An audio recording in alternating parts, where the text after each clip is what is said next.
হচ্ছে যে আমার আব্বা এই কয়েক বছর হলো মারা গেছে, তো আমি তার আব্বার জন্য দোয়া করলাম। উনি তখন বলছে তোমার সঙ্গে একটা কথা শেয়ার করি। আমি বলো। উনি তখন বলছেন যে আমার আব্বা যখন ছিল প্রতিদিন 100 টাকা করে ঔষধ লাগতো, মাসে 3000 টাকা। তা আমার তো খুব বেশি ব্যবসা না, আমার একটা ছোট্ট দোকান, ওই চকলেট টকটেল বিক্রি করি, ছোট্ট দোকান। প্রতিদিন 300-400 টাকা আমার ইনকাম হয়। আমার গোটা দোকানের মাল 5000 টাকা পুষবে না। আমি প্রতিদিন নিয়ে আসি, প্রতিদিন বিক্রি করি, ছোট্ট ব্যবসায়ী। ওই যে প্রতিদিন 100 টাকার করে ঔষধ আমি যখন দোকান থেকে বাড়িতে যেতাম রাত্রিবেলাতে, আমি দোকান থেকে কিনে নিয়ে চলে যেতাম। দীর্ঘ 6 থেকে 7 বছর এইভাবে আব্বার পেছনে আমি টাকা ব্যয় করেছি। তা আমার আব্বা এই কয়েক বছর হলো মারা গেছে। আমাকে সে বলছে, খবর দিয়ে বলছে যে ভাইজান, তবে আমি একটা জিনিস লক্ষ্য করছি কয়েক মাস ধরে, যে আব্বা যখন জীবিত ছিল 100 টাকার করে প্রতিদিন আমার ঔষধ লাগতো, মাসে 3000 টাকা। তো আব্বা তো আজকে নেই, তাই নিঃসন্দেহে আমার 3000 টাকা সেভ হওয়ার কথা। কেন বেচা কিনা যেমন আগে তেমনই আছে, বেচা কিনা যে বেড়েছে বা কমেছে এমনটা না, সেম আছে। আমি 7 বছর ধরে টানলাম, আব্বা কয়েক বছর হলো, কিন্তু আমি এই 3000 টাকা মাস শেষে দেখতে পাই না। অনেক চেষ্টা করেছি, পাই না এই টাকাটা। আমি বললাম যে ভাইজান, এটাই রিজিক। যতদিন তুমি তোমার আব্বার এই ঔষধের মেডিসিনের দায়িত্ব নিয়েছিলে, তোমার আব্বার যে একটা রিজিক ছিল, এই রিজিকটা আল্লাহ তোমার আমলে দিয়েছিল, তোমার ইনকামে দিয়েছে। বাপ চলে গেছে কবরে, রিজিকও কবরে চলে গেছে। কেউ কারো রিজিক খেতে পারবে না। কথা বলেন, পারবে না? আল্লাহ যা লিখে দিয়েছে ওটাই হবে। আপনি অবাক, আপনি নিজেই হবেন। আচ্ছা, একটা মেয়েটার বয়স 35 হয়ে গেছে। গোটা বিশ্বের যত ডাক্তার আছে এক জায়গায় করেও সেই মেয়েটার বুক থেকে একটু স্তন দুগ্ধ বের করতে পারবে? পারবে না। ও চেষ্টা করলেও পারবে না। কিন্তু একটা মেয়ের 20 বছর বয়স হচ্ছে, বিয়ে দিয়ে দেন, মেয়েটা যদি প্রেগনেন্সি হয়ে যায়, যদি বেবি কনসেপ্ট করে, সঙ্গে সঙ্গে মেয়েটা ঋতুস্রাব, রজ, তার হায়েজের যে রক্ত, পিরিয়ড, আল্লাহ এটাকে বন্ধ করে দেয়। দেয় কি দেয় না? বন্ধ করে দিয়ে রক্তটাকার কানেকশান, ওই ভ্রূণের কানেকশানের সঙ্গে আল্লাহ কানেকশানটাকে জুড়িয়ে দেয়। যতদিন সন্তান পেটে থাকবে, এখন মেয়েটারা রজস্বলা হবে না। এখন এই রক্তটাই তার সন্তানের কি খাবার, ওটা খেয়ে এসে বড় হচ্ছে। রিজিকের মালিক যে আল্লাহ, আপনার কিভাবে আপনাকে বোঝানো যায়? ওই পেটের ভিতরে কি তার কেটে কি আপনি জোড়া দিয়েছিলেন নাকি, যে আজকে বেবিটা গর্ভে ধারণ করলো, আজকে আমি কানেকশন করে দিলাম, আমার ছেলে যখন এটা খাবে? আপনি তো করেননি, আপনি নিজে জানেনও না, বন্ধ হয়ে গেছে। আল্লাহ সুবহানাহু ওয়া তাআলা যখন এই সন্তানকে দুনিয়াতে বের করছেন, যখন এটা নাইটাকে কেটে দেবেন, দেখবেন মায়ের রক্তে গোটা এলাকা ভিজিয়ে দেয়। দেয় কি দেয় না? কেন? কারণ তার রিজিকের এই কানেকশন কেটে দেওয়া হয়ে গেল এখন। আর মায়ের স্তনে এখন কোথা থেকে যে সমুদ্রের মতো দুগ্ধ এসে জমা হবে আপনি কল্পনাও করতে পারবেন না। মা এতদিনে চাল ডাল ভাত যা খেয়েছে, মেয়েটা খেয়েছে, কিন্তু দুগ্ধ আসে নাই। যখনই পেটে বাচ্চা চলে এসেছে, বাচ্চাটা বের হয়েছে, সঙ্গে সঙ্গে দুগ্ধ চলে আসে কি আসে না? সঙ্গে সঙ্গে চলে আসে। রিজিকের মালিক আল্লাহ আপনাকে কিভাবে বুঝায়? এরপরেও যদি আপনি না বুঝেন, আপনাকে আর কিভাবে বোঝানো সম্ভব? বাচ্চারা এখন দাঁত নেই, বেশি কিছু খেতে পারবে না, ওই দুধেই তার সমস্ত প্রোটিন পেয়ে যায়। পায় কি পায় না? কথা বলেন। সব প্রোটিন পেয়ে যায়। 1 বছর 1.5 বছর পর মানে দুধ আর কতদিন খাবে? ওরও তো একটা মানে আছে, রুচি আছে, আর কতদিন খাবে? এখন মন চাচ্ছে যে একটু মুরগির গোশত খাবো, গরুর গোশত খাবো, একটু ভাত খাবো, একটু পোলাও খাবো। আর আল্লাহ দেবেন তার দাঁতগুলো আস্তে আস্তে দিতে শুরু করেছে। যখনই তার রুচি চেঞ্জ হয়েছে, আল্লাহ দাঁতও দিয়ে দিয়েছে। তারপরে বাচ্চা ছেলে কত মুরগি, মাছ, গোশত, মাংস সব খেয়ে ফেলছে। খায় কি খায় না? কথা বলেন।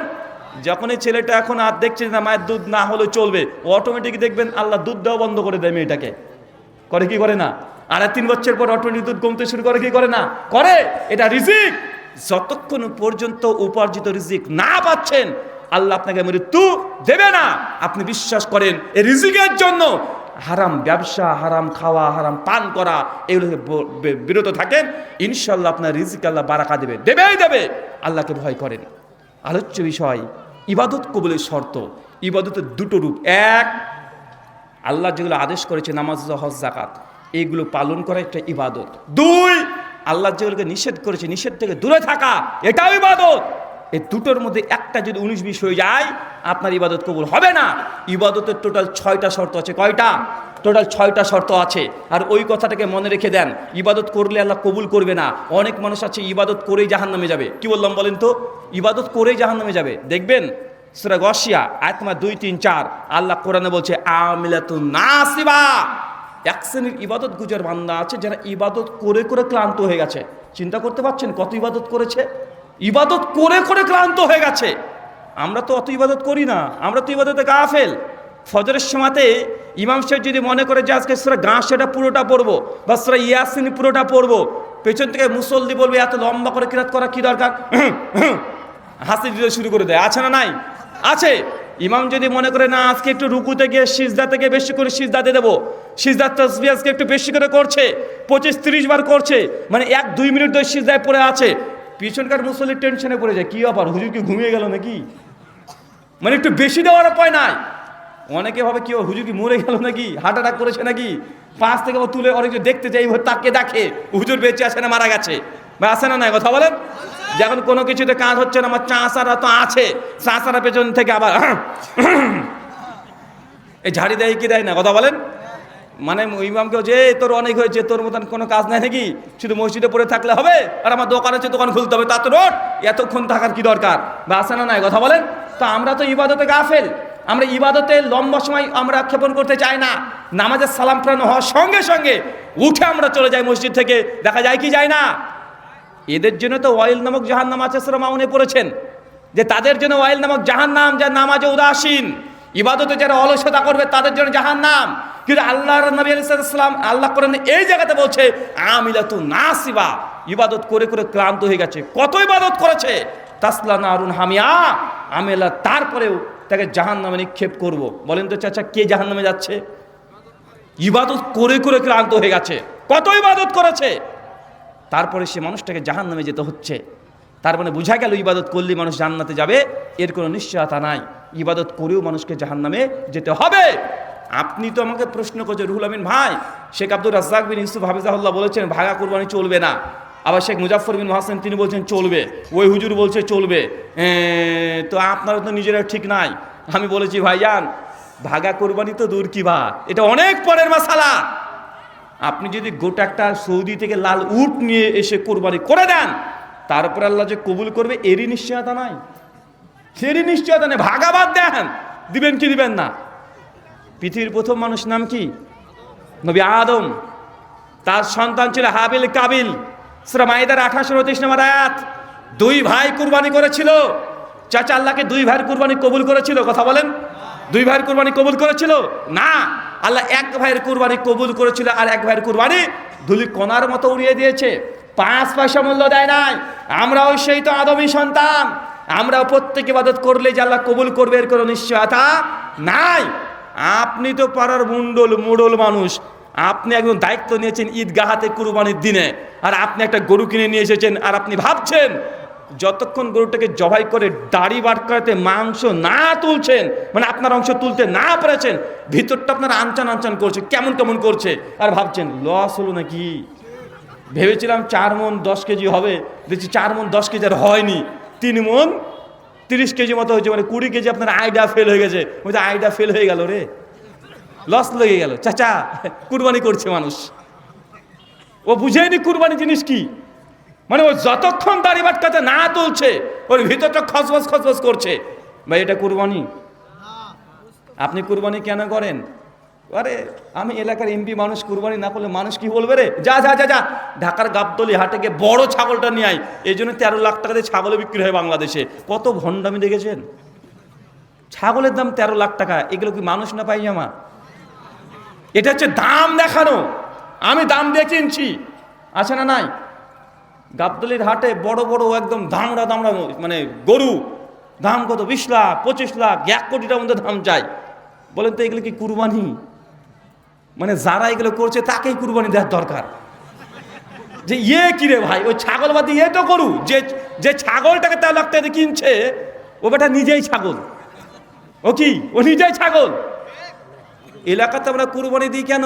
ওই যে নতুন বিয়ে করেছি, যদি কুরবানি না দিই শাশুড়ি কি বলবে, মানে শাশুড়ি কি বলবে, নতুন বিয়ে হয়েছে যদি জামাইয়ের বাড়িতে মেয়ের বাড়িতে যদি মাংস না পাঠায় কি বলবে, এই জন্য আপনি কি করছেন? কুরবানি দিচ্ছেন। আপনি বলছেন এটা ছাগল কিনতে গেলে তো 30-35 টাকা লেগে যায়, ওর চাইতে এটা ভালো 2 ভাগা আমি যদি গরুতে 2টা ভাগা দিই তাহলে আমার 25,000 টাকা তো হয়ে যাবে, মাংসও বেশি পাবো, আবার টাকাটাও কম লাগলো। মানে কত আপনার হিসাব বা আসে না কথা বলেন। আর আমার মায়েরা তো এক্সপার্ট, মানে রাস্তার ধারে বাড়ি ছাগলটা ছেড়ে দিয়েছে, ছাগলটা দৌড়তে দৌড়তে গাড়ির তলায় পড়বে আর সঙ্গে সঙ্গে মা তখন মানসা করছে যে আল্লাহ যদি বেঁচে যায় আমি কুরবানি রেখে দিলাম। দেখেছেন মানে কুরবানি রাখছে কোন সময়, মানে দেখছে গাড়ির মানে চাকার তলে পড়ে গেছে আর মা আমার একদম রেখে দিল যে আল্লাহ যদি বেঁচে যায় তোমার নামে কুরবানি রেখে দিলাম। এটা হচ্ছে আমাদের ইবাদত। কাদের ইবাদত? এটা আমাদের ইবাদত। বলতে এই ইবাদত আল্লাহ কবুল করবেন না। আমিলাতু নাসিবা, অনেক মানুষ আছে ইবাদত করে করে ক্লান্ত হয়ে যাবে, তাসলা নারুন হামিয়া, আমি আল্লাহ তারপর থেকে জাহান্নামে নিক্ষেপ করব। মিশকাত হাদিস না 205। আল্লাহ নবী বলছেন 3 শ্রেণীর মানুষকে কিয়ামতের মাঠে প্রথম তোলা হবে। তার মধ্যে 2 নম্বর একজন ব্যক্তিকে ডাকবে যে দানবীর। কি বলেন তো চাচা? দানবীর মানে জানেন? আল্লাহ তো প্রশ্ন করবে তোমাকে আমি অনেক টাকা দিয়েছিলাম, মিলিয়ন বিলিয়ন ট্রিলিয়ন টাকা দিয়েছিলাম, কি করেছিলে? ও আল্লাহকে বলবে আল্লাহ তুমি যে ওনাকে টাকা দিয়েছো আমি দান করতে করতে নিঃস্ব হয়ে গেছি।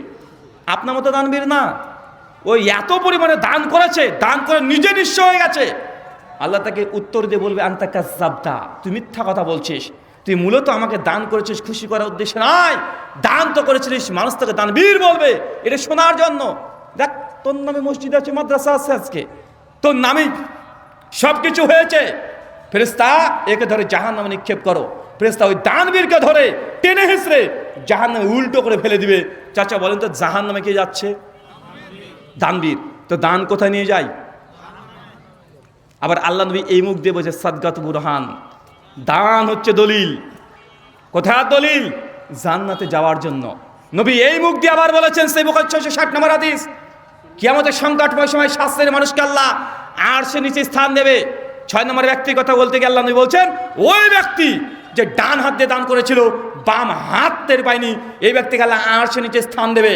আল্লাহ নবী এই মুখ দিয়ে বলছেন কেউ যদি দুনিয়াতে দান করে কবরে আযাব যখন দিতে আসবে দানটা তখন ঢালের মতো কাজ করবে, ও আযাব দিতে আসবে আর ঢালের মতো কাজ করবে, আপনাকে বেশি চাপ দিতে দেবে না। জাহান্নামের আগুনকে দান নিভিয়ে দিতে পারে, দানের এত পাওয়ার। আবার দান করে একটা মানুষ জাহান্নামে যাচ্ছে। এখন আপনি দান করবেন আমাকে, বক্তাদেরকে আপনার নিয়ে আসছেন টাকা তোলার জন্য, আছে না নাই? না যায় ধারাম বলছি না, কিন্তু আপনি দেখেন আপনার ইবাদত কবুল হচ্ছে কিনা। বক্তা এসে আপনাকে টাকা দিয়েছে 500 টাকা, বক্তাও বলছে এত টাকা দাম দিল নামে শরীফুল, আল্লাহ তুমি তাকে জান্নাত দিতে করিও না তা ভুল। আর বলছে নারেক তাকবীর আল্লাহু আকবার, মানে এমন ভাব করছে যে 100 টাকা দান দিয়েছে আর বক্তাও আমরা আছি, আমরা তাকে লাথি মেরে জান্নাতের দরজা ভেঙে ও জান্নাতে ঢুকিয়ে দিলাম, ও বেনামাজি মদখোর মাতাল। 100 টাকা দিয়ে গোটা জান্নাত দখল করে নিয়েছে। ভাই এমন আছে না নাই? কথা বলেন, আছে না নাই? আচ্ছা এই কথাটাকে ভালো করে দেখেন তো, যে এত টাকা দাম দিল নামে শরীফুল, আল্লাহ তুমি জান্নাত দিতে করিও না তা ভুল। আল্লাহ ভুল করে বেটা তোর মতো? আল্লাহর সঙ্গে এই কথাটা বলা জায়েজ যে আল্লাহ তুমি জান্নাত দিতে করিও না তো ভুল? আল্লাহর এই সিফাতের সঙ্গে এটা আল্লাহর সঙ্গে গুস্তাখি করা হয়। এরকম ছন্দের মধ্যেও অনেক কিছু আছে যেগুলোর মাধ্যমে আল্লাহর এই সঙ্গেও গুস্তাখি করা হচ্ছে। হয় কি হয় না? কথা বলেন। আরে অনেকে টাকা দেয় আমাকে, মাঝে আমি বক্তব্য দিতে দিতে টাকা দেয়, আমি যদিও টাকা পয়সা তুলি না, আমাকে সে টাকা দেয়, আমি কিছু বলি না, এমনি মনে মনে দোয়া করে দিচ্ছি। ওই ব্যক্তি বলছে ভালো করে বলে দিন 10,000 টাকা অমুক নাম, ওর বাপের নাম ওই, এখন আমি বলিনি, ও মনে মনে ভাবছে কোন হুজুরকে টাকা দিলাম রে, টাকাটা লস আমার, মানে নাম ঘোষণা হয়নি, বলছে টাকাটা লস হয়ে গেল, এর নাম বলিনি আমি মানুষের সামনে। ভাই এমন আছে না নাই? কথা বলেন, আছে না নাই? ইবাদত করলে আল্লাহ কবুল করবে এর কোনো নিশ্চয়তা নাই।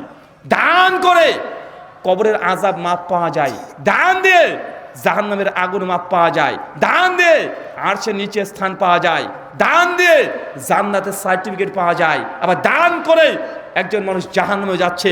নবী এই কথা বলছে, চাচা 1 টাকা দান করার পূর্বে আপনাকে দেখতে হবে যে আপনার দান জান্নাতে নিয়ে যাচ্ছে না জাহান্নামে নিয়ে যাচ্ছে।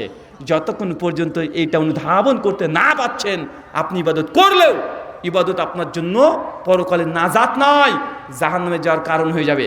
আল্লাহ সুবহানাহু ওয়া তাআলা তুমি বুঝা তৌফিক দান করে, আমিন। ইবাদত কবুল করার 6টা শর্ত আছে। কয়টা? কথা বলেন। আমি লম্বা বলবো না, শুধু 6টা পয়েন্ট বলে দিব। এই 6টা পয়েন্ট যদি থাকে ইবাদত কবুল হবে, নচেত হবে না। যতই দামি ইবাদত করেন ইবাদত কবুল হবে না। 1, সহিহ বুখারীর 450 নম্বর হাদিস, আল্লাহ নিয়ে বলছেন, কেউ যদি দুনিয়াতে একটা মসজিদ তৈরি করে, বাইতুল ফিল জান্নাহ, আমি আল্লাহ তাকে জান্নাতে ঘর দেবো। কি দেবো চাচা? কি তৈরি করতে হবে? মসজিদ। তাহলে আল্লাহ কি দেবে? জান্নাতে ঘর। যদি আমার দেশের সরকার নরেন্দ্র মোদীজি 10খানা মসজিদ তৈরি করে দেয়, জান্নাতে ঘর পাবে? কেন রে ভাই?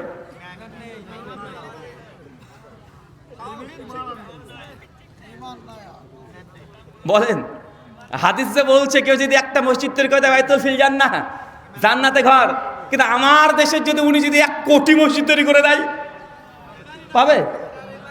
কেন পাবে না বলেন? মুসলিম না তাই, ইমান নাই। কি নাই? ইমান। ইমান ছাড়া কোনো ইবাদত কবুল হবে না।